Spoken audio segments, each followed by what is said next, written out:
是中国不是封建制，这是什么意思？封建制呢，是封建领主的权力来源是他的土地，然后是世世代代世袭的，这个权利呢是不能侵犯的。而中国的这个乡绅呢，他们并不存在世袭的固定的政治权利，所以从来在中国的历史上，这个皇帝是有最终的土地控制权，其中的一个部分的权利就是限制你的土地的规模。就是科举制度是同时是人事制度和意识形态控制的制度。这个中国的这个传统帝制的统治下，那么这个帝制的正式的这个官僚统治是统治到县。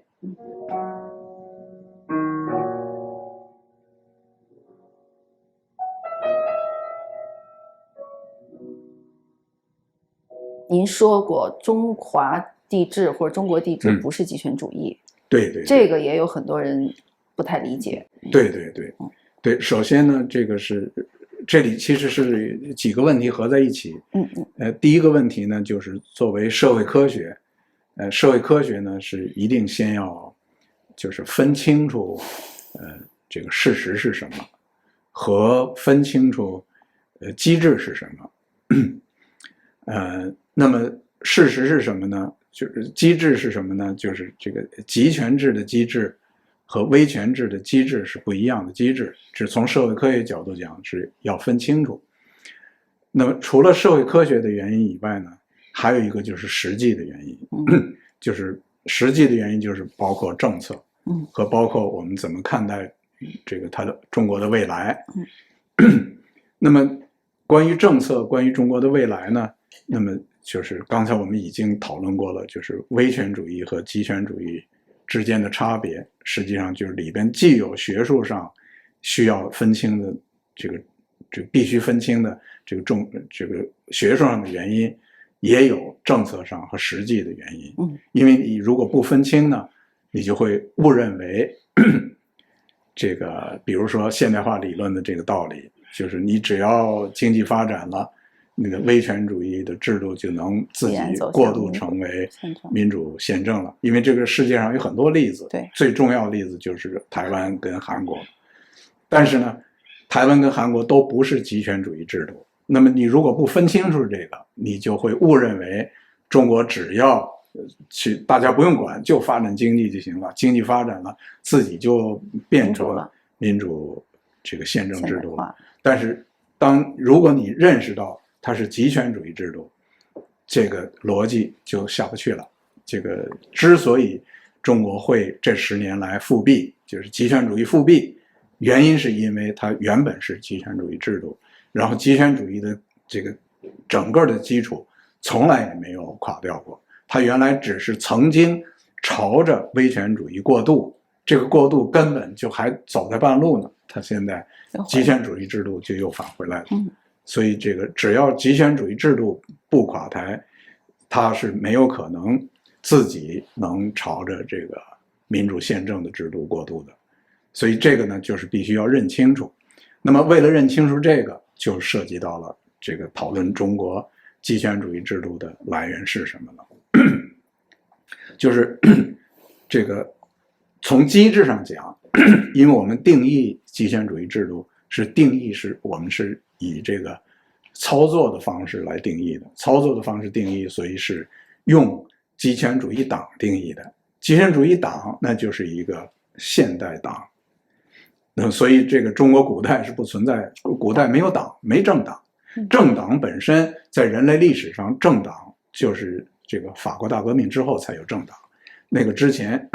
就是19世纪之前没有政党，这个概念没有。当然我们可以再往前推一点，比如说英国的这个光荣革命之后，你可以说那也是近代，就是这个，而这个极权主义党是绝对是从这个苏俄才开始有，这个苏俄之前不存在极权主义党。所以从这个意义上讲，这个中国古代的制度不是。那么从中国古代的制度不是极权主义制度，有这么好几个方面。最简单的刚才讲的是，就是非常清晰可见的，就是它没有极权主义党。然后呢，由于它没有极权主义党，因此呢，中国古代虽然它比绝对君主制的控制还要这个绝对，还要更全，但是它仍然远远不如极权主义制度控制的那么完整。那么具体的是什么意思呢？具体的就是比如说，在这个中国的这个传统帝制的统治下，那么这个帝制的正式的这个官僚统治是统治到县，但是这个普通的百姓是县以下，所以呢，这普通的民是具体怎么统治的？实际上呢，它是靠的是乡绅，然后这个县呢是直接统治的是乡绅，然后乡绅呢再来具体的讨论统治每个乡绅统治的那个范围，而乡绅呢并不是西方封建制的贵族，这是一个核心的重要的一个基本观念，一个基本概念，就是中国不是封建制。这是什么意思？封建制呢是封建领主的权力来源是他的土地，然后是世世代代世袭的，这个权利呢是不能侵犯的。就是虽然原则上说一个这个封建制的这个国王统治这些领主，但是实际上封建制下这个国王的统治是靠的他和封建领主形成的政治联盟来统治的。因为呢不仅仅是经济的实力，他需要这些封建领主来帮助，因为这个土地是他们的，是他们这个提供税收来支持国王，不仅仅是这个财政收入他要靠这些这个贵族，连军事他都要靠贵族，因为呢在传统的封建制度都没有常备军，他的军事力量全都是各个贵族，每个贵族有自己的力量，然后呢这个君主形成的政治和这些贵族形成的联盟，在需要打仗的时候他们的力量合在一起，去作战去，这就是封建制度。而中国的这个乡绅呢，他们并不存在世袭的固定的政治权利。这个乡绅首先中国的这个土地最终控制权是在皇帝手里。什么意思呢？就是皇帝有权利没收乡绅的土地，可以抄家，可以没收，可以控制他们，就是这个最终控制权在皇帝手里。这些所谓的乡绅呢，一般是这个相对大的地主，就是中国历史上不存在像欧洲封建制度下那个规模的这个贵族，就是那个贵族是什么意思呢？那个贵族是意味着他非常大规模的土地，就是这个他作为地主呢，他这个土地的量是没有限制的，就是非常大规模的。这个规模大到什么程度呢？那就是规模大到了相当于这个，比如说用中国的这个行政单位来衡量的话，相当于整个一个县，相当于整个一个府。那么一个府就意味着好多个县，10几个县，就是这么大规模的土地。那这个土地是他的，那么他就是这一块的这个贵族，就是这样规模的。那在中国呢，不存在任何一个地主他的土地能大到了能挑战一个县。